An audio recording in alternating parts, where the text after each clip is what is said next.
is that he runs a stalker past the bunker and then starts to warp in behind the natural mineral line. That's something that's picked him up so many easy wins.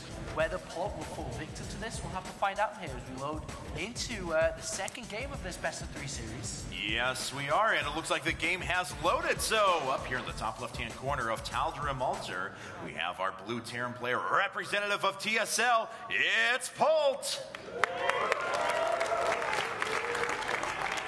And his opponent down here in the bottom right-hand corner, down 0-1 in this best-of-3 and just one game away from falling to 1-1 in his group. It is our red Protoss player, SKMC!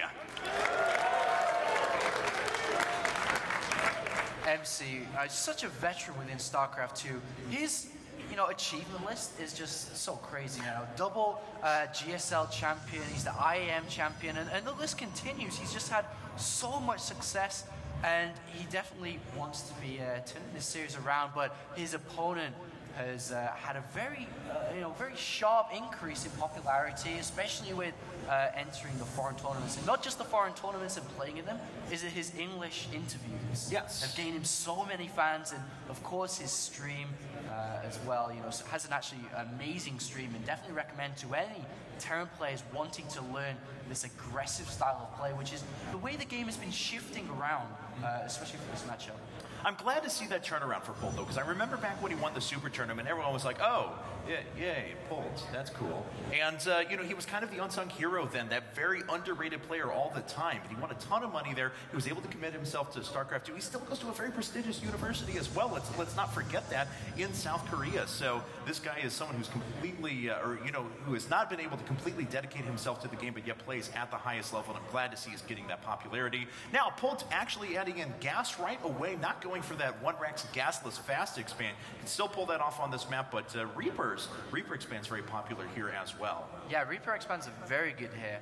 What he's also banking on here is, because they are cross positions, he's hoping that he doesn't get scouted straight away, which isn't the case here. So this Marine's actually going to be able to get out in time to prevent the probe from getting in. The only way the probe can get in is, of course, if it's straight up pile scout and they're close positions here. Yeah. So as long as he doesn't mess up his Marine control, then the probe should never be able to get in there. This is exactly what he wants to do, is we're seeing now he's thrown down a second barracks, and this is going to be very misleading. He cannot slip up on this Marine control. He cannot let that probe in, which of course he does not. And this is going to be a very big surprise here for MC, as Polt really doesn't play these two barracks kind of styles, but he's playing towards the map a little bit here.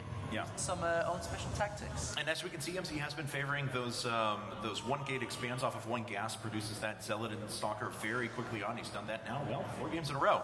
So, obviously we'll see here if he wants to opt for the expansion, but of course his opponent is going to be able to hit with a lot of bio units very early on. Reactor already finished, Tech Lab going down on the second barracks. We'll see if he prioritizes concussive shells, makes a broader push, or if it's going to be something else altogether, but still, a lot of units headed MC's way soon. And MC is building a second Stalker, though, before expanding, which is pretty smart considering he hasn't scouted. He gets rid of the scouting SCV as well, which doesn't even pick up the probe scout, but there is the Tech Lab finished, and he's building his first Marauder here. There is, the probe on the left-hand side trying to get in. Are they going to get behind the Marines? Are they going to get behind the Marines? Yes, he does. But the supply depot lifts, and he gets it. And he blocks it off. Very, very well done there by Polt. But of course, now MC's got to be thinking in the back of his mind, wait a second, why were you so worried about that? I mean, he didn't get exactly what he wanted, but he got more than enough not to push across the map now, because he could lose to, like, for example, a Marauder or whatever. We are actually seeing Stim come out first here. But what MC scouted there was no expansion. He definitely saw no expansion, and that is very weird for this game and this scenario right now. So look at, if you compare the supply count, those gateways were thrown down at 31 supply compared to the 34 supply we had in previous games. And also, he hasn't taken a second gas yet. He's ramping up the speed of when those gateways come down. So he now knows, unfortunately for Polt, because that probe got in there, MC now knows something is not quite right here. We've talked about his chrono boost control as well, and being able to save that up at appropriate times. There's quite a bit saved up, so he can cycle those into units if the time comes to put out a lot of units to defend. That's actually a fantastic point there. That's almost 3 chrono boosts available that he can spend on the 3 gateways to make sure he is okay. Currently using it on a gateway and the Nexus, though, so he's feeling a little bit more comfortable by using it on the Nexus, but I don't think he really should be feeling that comfortable. There's still no expansion down. Stim is near completion. Let's have a look. He hasn't taken the second gas yet, which is the really scary thing here. Right. The key to defending these kind of pushes is with the Zealots and then the Sentries behind, especially with the Guardian Shield. And now he sees a bunch of Marines. That's very misleading as the Marauders were hidden behind that. There still could be a lot of different things here. MC having a very hard time identifying what push is exactly coming towards him. All right, well, it's a pretty big one as we can see. Of course, we do have the map hacks. We can see everything that's on the field at the same time. And it looks like Polt is going to expand behind this, of course, but that comes very, very late. He really wants to get in and do some damage quick. MC starting to build up the units he needs to defend, but like you mentioned before, no sentries in this. His units are very fragile. Stim plus Marauders is going to tear through that front line of Stalkers. Oh, and it looks like MC. He pokes out, he sees the Marines, but moves away before the Marauders are revealed. Oh, he doesn't really have what's necessary here. Not with Stim, I don't feel. And as long as Polt controls well. Wait, why is he not stimming? Okay, their Stim goes down, and oh no, Zealots die so fast, and the Stalkers are now revealed. Yeah, they are, and look how fragile these Stalkers are as well. This is a lot of economic damage that's going to be done. Probes being torn up after the front, and MC is in a dire position, down to just 28 supply and falling. The Nexus, he's targeting his down. If this goes down, he's on 3 gateways in a robotics facility. The expansion's coming down, and he cannot lose this Nexus, Kevin. No, he can't, but he's only got a couple of Stalkers making his way out, and if those are going to die so quickly. This Nexus down to just a few hundred hit points and falling. 29 supply now to 52, and it looks like the Nexus is gonna fall. Oh no, the Nexus goes down for MC, and that is so disheartening after losing the first game. Polt, on the other hand, still has Marines left, still can control and kill. Control, I said. Control it. Okay, there he is. No, just let the Zealots have max kills. It's okay.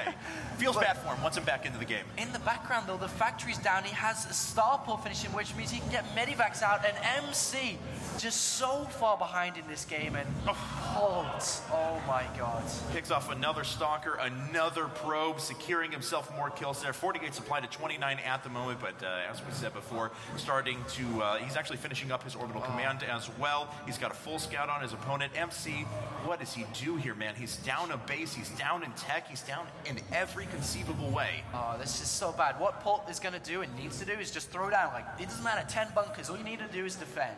And of course, you can still salvage at the end of the day. Realistic number here is probably going to be like 2 bunkers, just to be sure, because there is still the robotics facility. There is still the option for Immortals to come out, as we're seeing in the production tab, which of course still can bust through this. But with combat shields and Stim and the first 2 medivacs coming, he doesn't even feel the need to throw down those bunkers. I mean, that would be the ideal situation, but he's like, well, you know, I could actually, instead of 2 bunkers, throw down 2 additional barracks or 3 barracks, as we've seen in this case.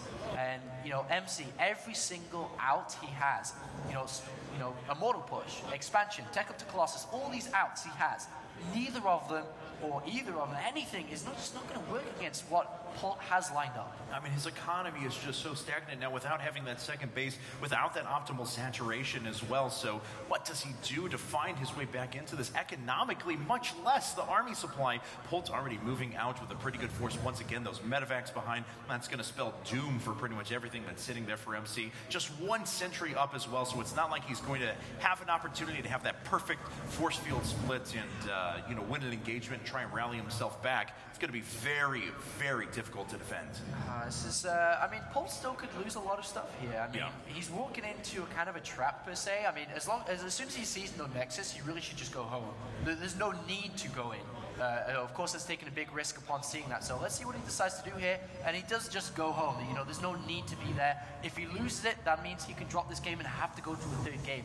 When you're in such an advantageous position, you don't want to be taking these risks. He is moving towards the right-hand side, though, checking to see if the expansion was maybe on the right. It's not. He now scans and sees the army, and upon scanning and seeing what's there, instead of, maybe he was thinking there was a Colossus play potentially, and then he saw 3 models, he's like, 2-0, man. 2-0. 2-0. Well, he is still producing 4 Marauders at a time right now, getting his +1 weapons, and he can take his sweet time, let some upgrades finish if he so desires. The game is kind of in his hands right now. The onus is on MC to try and get something done, but what is that something at this point? He's trying to produce as many Immortals as he can. He's adding on a 4th gateway as well. There's a Warp Prism, so he's going to try and draw some units away, do some economic damage to equalize, but Polt loading up a huge drop, just going around MC. Oh, Polt. He's like, if you want to come attack me, I'm just going to drop in your main. And here he is dropping in there and can still easily pick up and get out if he wants to. What, there's 1 Stalker there? Yep. That's basically no anti-air, so he moves away. A little bit of damage done there. Just lost one Marine. Beautiful play there by Polt, just pulling MC apart that much further. And there's a big question out here that Polt's laid on the table. Is like, are you going to push me or are you going to defend? You know, which one are you going to do? Because whichever you do, I'm going to do the best against that. And if he does push, he's simply just going to keep dropping. If you look, I mean, can't really look back on the natural, but he has so many units back on that natural. As you see now, look at that. And he's got more. He's got +1 attack finishes as well. Yes. War Prism is out there to help and maybe aid this push, but. Yeah, maybe a 4 Zealot drop coming in here, but, well, okay, he canceled one of those because he lifted off a little bit too soon, but no harm, no foul. Third command center coming up now for Polt, so going to be on 3 bases versus his opponent's 1 MC, just sitting on 79 supply now at about the 15-minute mark, and sorry, that's just not going to cut it. Polt, really adhering to the if you're ahead, get more ahead strategy, and it's really panning out for him here. Yeah, and I think he's got so far ahead, he doesn't care anymore. He's just going to go for an attack. The War Prism is on the left-hand side, though, which will slow things down a little bit, but at the end of the day, he can't really defend this attack. Despite having so many immortals, there's a bit of multi-prong harassment coming in here. The drop on the right-hand side, the attack from the front. This is going to be very difficult to hold for MC.